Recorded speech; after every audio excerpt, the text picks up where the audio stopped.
So I spent most of my youth in Florida, and Florida doesn't have basements really anywhere. But in Long Island, where I was born, we lived in this really old house, and occasionally my dad would send me down there to get a tool or to put something in like our storage area. And it was an unfinished basement, and so you go down the steps, and it's creaky and it's poorly lit. And the walls are this rough concrete that is kind of pockmarked, and there are gaps everywhere. And it's like the place might collapse at any second.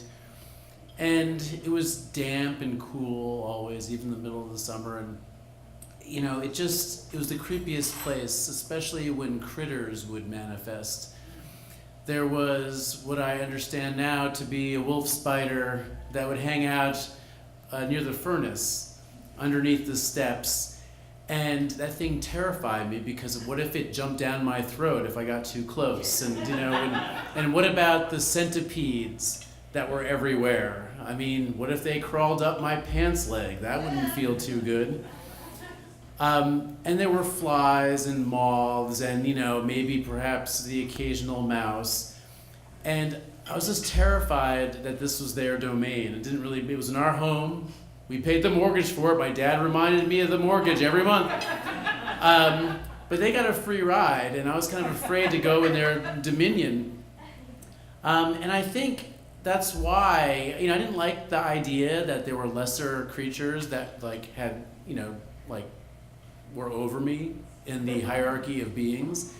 And I think that's why I took it out on a lot of creatures. I discovered I had a sociopathic streak. If I encountered a slug out in the yard, the minute I understood that if you put salt on it, it would writhe and perhaps have die, I was like, I'd like to watch that happen.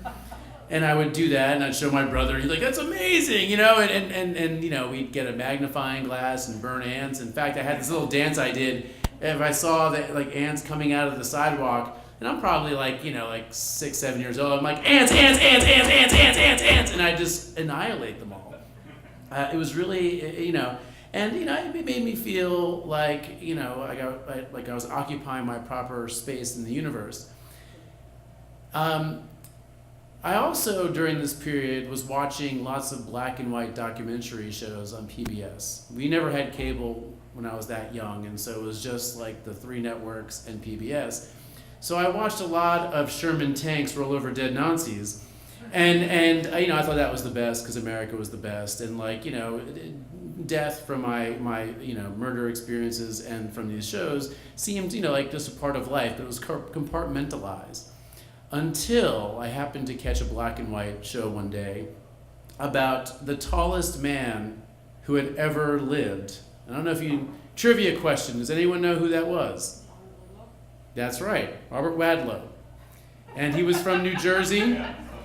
And he grew to a height of something like 8 feet 9 inches tall, and he had a glandular problem, and he just continually grew and grew and grew and grew. And he is, speaking of an accountant, he was alive, I think, in the 30s, and he was just wearing slacks, shirt, suit, tie, little wire rim glasses, and he just towered over everybody, and you could tell that people thought he was kind of freakish, and he was just like the nicest guy.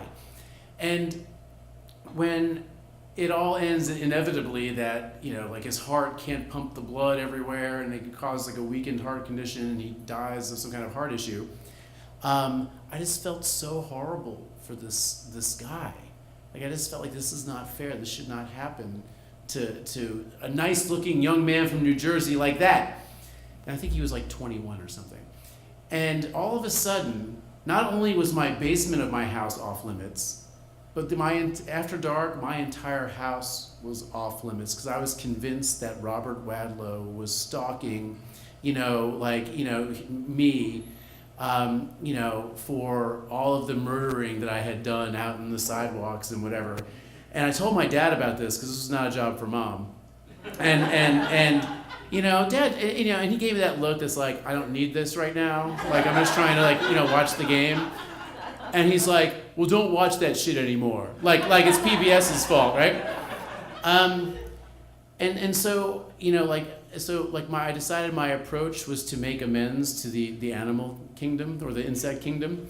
And every time my brother would run out to the yard with the salt, I'd say, no! And I'd stop him. And whenever he would pull legs off daddy long legs like I used to do, see? Robert Wadlow is here. So anyway, I'm grateful to you, Robert, wherever you are, and hopefully not behind me, because I learned empathy due to your sad story. So anyway.